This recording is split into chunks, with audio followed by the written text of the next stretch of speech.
জেলা প্রশাসনিকের ধন্যবাদ জানাচ্ছি,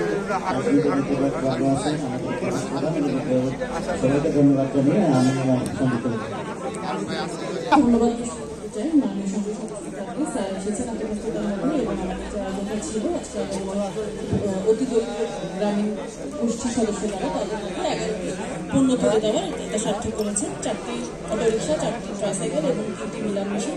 আশা করছি আপনারা এটা সদ্ব্যবহার করবেন, যথাযথ প্রশিক্ষণ নিয়ে কাজ করবেন, সদ্ব্যবহার করবেন এবং আপনাদের ভাগ্যের উন্নয়ন সাধন করবেন। এবং এমপি স্যার আপনার বক্তব্যে যেভাবে বলেছেন যে পর্যায়ক্রমে আসলে সবাই পাবে কোনো না কোনো ফর্মে, কেউ হয়তো এইভাবে পেয়েছেন, কেউ হয়তো অন্যভাবে পাবেন, কিন্তু সবাই পাবেন ইনশাল্লাহ, এই আশায় আমরা করছি। এবং স্যারের হাত ধরে অনেক অনেক উন্নয়ন এই মোহনপুর উপজেলায় আসবে। বিশেষ করে আমরা মোহনপুরের কথাই বলবো। মোহনপুর আগামী 5 বছরের মধ্যে অনেক সমৃদ্ধ এবং উন্নত হয়ে যাবে এই কামনা ব্যক্ত করছি। এবং যারা আজকে এই উপহার পেয়েছেন সবাইকে অভিনন্দন। আপনারা যথাযথ ব্যবহার করবেন, বারবার আমি কথাটা বলছি, যেভাবে ব্যবহার করবেন। ধন্যবাদ। আসসালামু আলাইকুম।